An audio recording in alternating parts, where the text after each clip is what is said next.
Guys, kamu pernah nggak sih ngebayangin lagi KKN nih ya, bareng tinggal sama teman-teman kamu satu kelompok yang niatnya tuh mau ngabdi, malah dicemplungin ke desa yang bahkan nggak ada nih di dalam peta. Desa yang kalau malam ada suara gamelan muncul tanpa penabuh, wayang-wayang kayu tiba-tiba berubah arah, dan kamu selalu ngerasa ada yang nonton dari balik kelir, padahal kamu yakin cuma sendirian.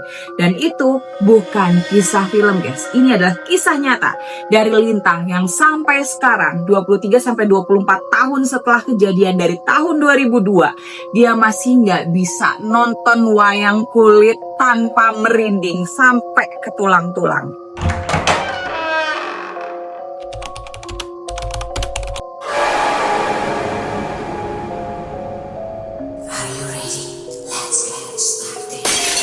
Hai guys, thank you for coming and welcome back ke segmen Kerok, kisah epik horor kamu, aku, kita, bareng aku Raffi Betrisva.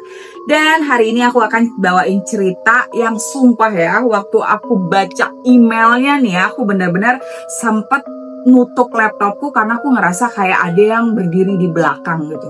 Nah, Lintang ini nulis panjang banget, detail banget tentang pengalaman KKN-nya bareng 11 orang temennya di sebuah desa terpencil yang katanya adalah desa adat wayang. Tapi setelah tahun 2002 itu, desa itu udah gak pernah lagi ditemukan. So fix, kamu harus siapin mental karena ini bukan horor biasa, ini adalah horor.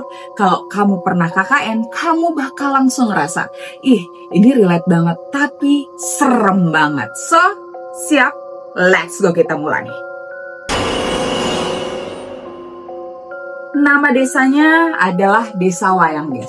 Itu yang tertulis di surat penempatan KKN Lintang dan juga kelompoknya 11 orang totalnya. Dan tahun 2002 ya, akses internet tuh belum gampang.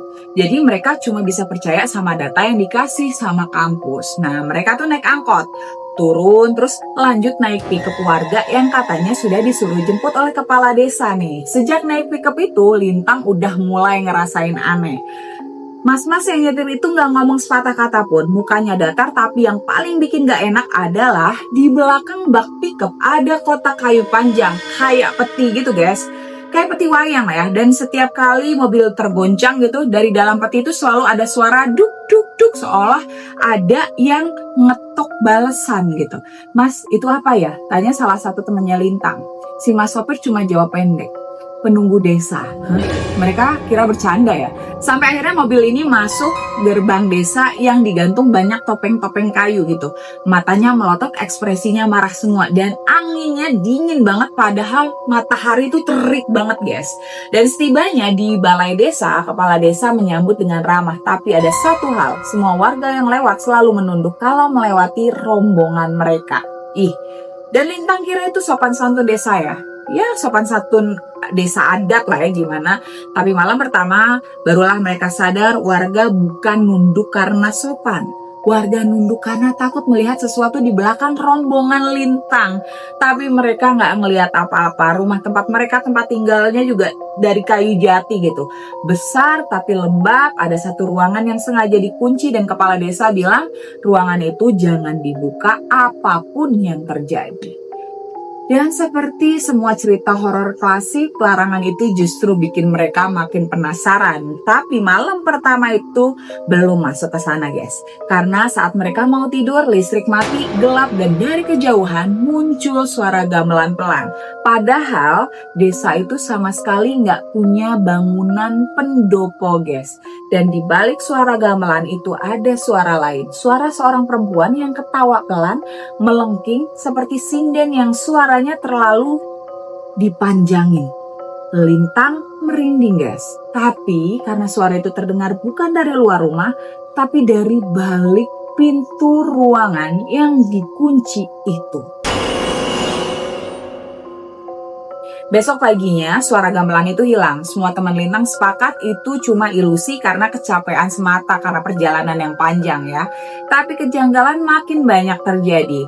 Warga desa jarang keluar rumah di siang hari. Kalaupun ada, mereka selalu bawa dupa kecil dan menunduk setiap lewat dekat rumah Lintang tinggal nih. Seolah mereka membentengi diri. Lintang pun bingung di hari ketiga. tanggung jawab mereka adalah mengajar anak-anak di Sanggar Seni Desa. Desa Wayang terkenal sebagai desa membuat wayang kayu gitu. Tapi yang aneh adalah tidak ada satupun anak-anak yang berani menyentuh wayang itu. Satu anak bernama Bayu akhirnya ngomong nih, "Wayang di sini nggak boleh dipegang sembarangan, Kak. Kalau salah sentuh nanti ikut pulang." Ikut pulang? Lintang mikir itu cuma mitos ya. Sampai akhirnya mereka pulang sore dan menemukan sesuatu di teras rumah. Dua wayang kayu berdiri tegak nih, menghadap ke arah pintu rumah. Padahal paginya mereka yakin teras itu kosong, guys. Teman Lintang yang namanya Dani iseng lah mindahin wayang itu jadi menghadap ke kebun. Mereka masuk rumah, masuk santai, dan sekitar jam 9 malam waktu mau ambil air keluar gitu ya, wayang itu kembali menghadap ke pintu rumah dan posisinya yang sama persis seperti pertama. "Siapa yang mindahin?" tanya Lintang. Dani menelan ludah, "Bukan aku, sumpah bukan aku." Mereka cek warga sekitar, semua rumah tutup, guys. Lampu mati, sunyi. Lintang mulai merasa ada yang ngintip dari sudut-sudut rumah, dari selapapan kayu yang bolong, dari langit-langit, dari balik lemari. Tapi setiap dicek, kosong. Tengah malam dari balik pintu ruangan terlarang itu terdengar suara geretan kayu, krek, krek, krek. Seolah ada wayang yang digerakkan tangan dalam gitu. Teman-teman Lintang panik nih. Mereka akhirnya tidur bergerombol di ruang tengah, tapi itu pun tidak membantu, guys. Jam 3 pagi ketika semua hampir tertidur, pintu ruangan terlarang itu bergetar pelan kemudian berhenti. Lalu suara perempuan itu muncul lagi. "Loh, kok diubah arahnya?" Artinya kok arah wayangnya diubah gitu ya.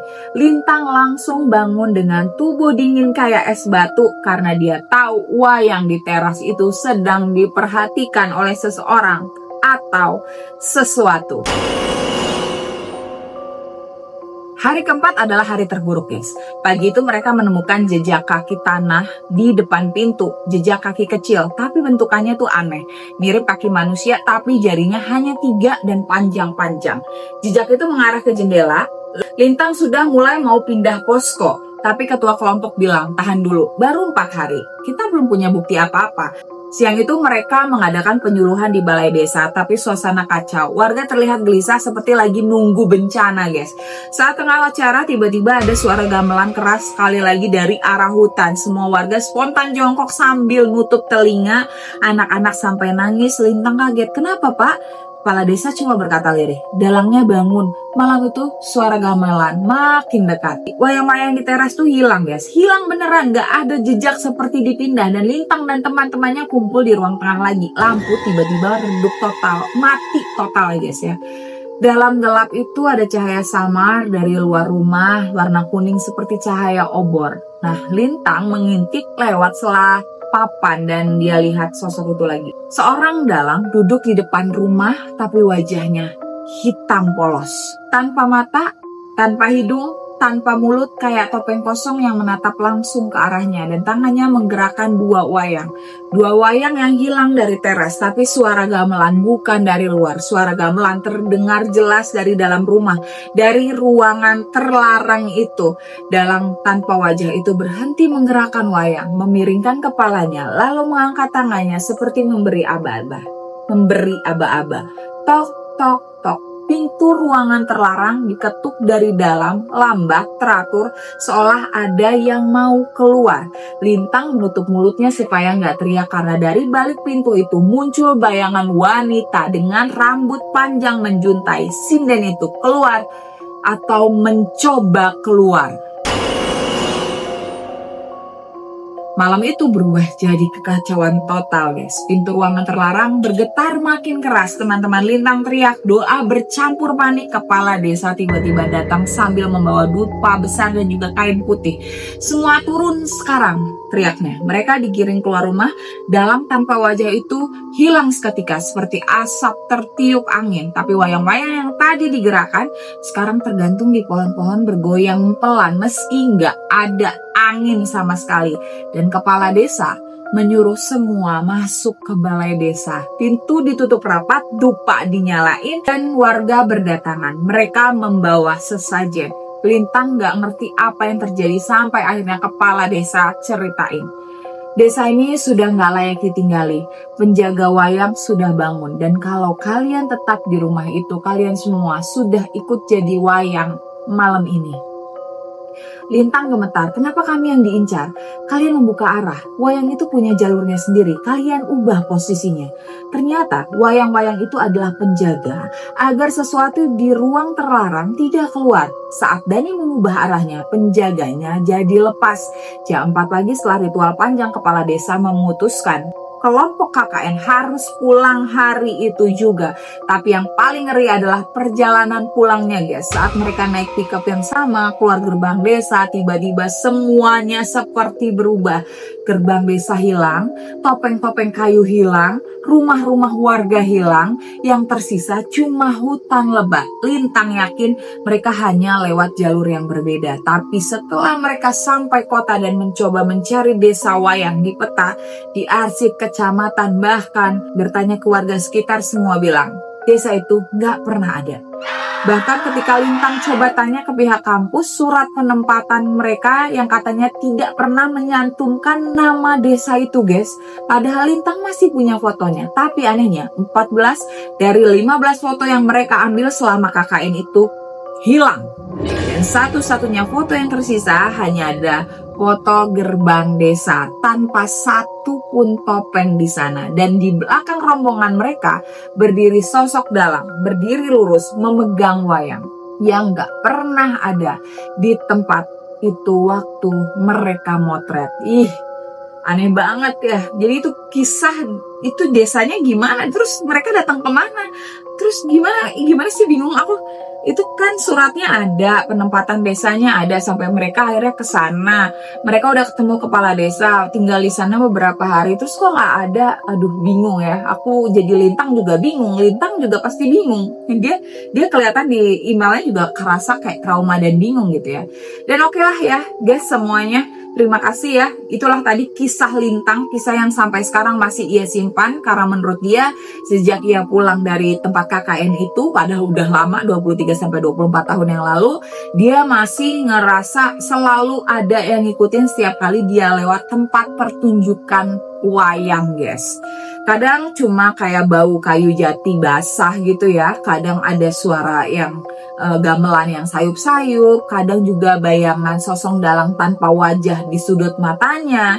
Ya itu masih suka kebawa mimpi katanya. Lintang bilang juga dia waktu kirim cerita ke email Kerok karena merasa ya udah cukup lah ya 23-24 tahun untuk nyimpennya sendiri bareng temen-temennya. Dan dia juga cuma minta satu nih guys, kalau kamu nonton wayang malam-malam dan wayangnya tiba-tiba berubah arah, jangan disentuh sama sekali, jangan pernah disentuh katanya guys. Oke guys, thank you buat kalian yang udah dengerin cerita yang mungkin kalau kalian denger, aku pun bacanya kayak absurd gitu ya awalnya, tapi aku ngerasa ini bukan cerita absurd, ini adalah cerita yang memang bener-bener dialamin sama Lintang dan teman-temannya yang mungkin dia udah kubur ceritanya, tapi ya merasa punya panggilan untuk ceritain ke kita, untuk ngasih pesan ke kita semua untuk jangan mengabaikan mungkin ya kalau ada adat yang di sebuah desa ya ikutin lah ya paling enggak gitu, walaupun kita selalu harus percaya sama Allah gitu ya. Makasih buat kalian yang udah dengerin cerita ini sampai akhir. Sekali lagi aku juga mau ngucapin terima kasih buat kalian yang udah ngikutin dan setia jadi penontonnya untuk Kerok, kisah epic horor kamu aku kita, dari munculnya di bulan Mei 2025 gitu ya sampai sekarang. Thank you sekali lagi buat kalian, semangat dari kalian, like dari kalian, komen dari kalian, dan juga subscribe-an dari kalian yang bikin aku terus ada nemenin kalian untuk hari-hari kalian yang senang, sedih, galau, gabut, dan sebagainya. Buat kalian nemenin makan, lagi perjalanan ke kantor, lagi perjalanan pulang ke rumah, lagi gabut kalau lagi sendirian di malam minggu nggak tahu mau ngapain, sama pasangan kalian lagi nggak tahu mau kemana, boleh lah ya dengerin Kerok aku. Sekali lagi, jangan lupa buat kalian yang udah nonton, like, subscribe, dan komen. Juga share cerita ini ke teman-teman kalian yang suka dengerin cerita horor. Dan kalau kalian punya cerita yang pengen kalian bagiin dan pengen aku bacain di kedepannya, boleh loh cerita kalian kirim aja ke kami di email kami kerok053@gmail.com. Dan juga boleh banget kalian tulis di kolom komentar, nanti aku bacain dan juga akan aku balas setiap komenan kalian gitu ya kalau memang bisa dan sempat. Dan sekali lagi aku makasih banget buat kalian yang udah setia nontonin aku di Kerok setiap minggunya yang tayang setiap hari Rabu dan juga Sabtu. Sampai ketemu di episode berikutnya. Aku Revty Beatrice pamit dulu untuk sekarang. See you, bye-bye.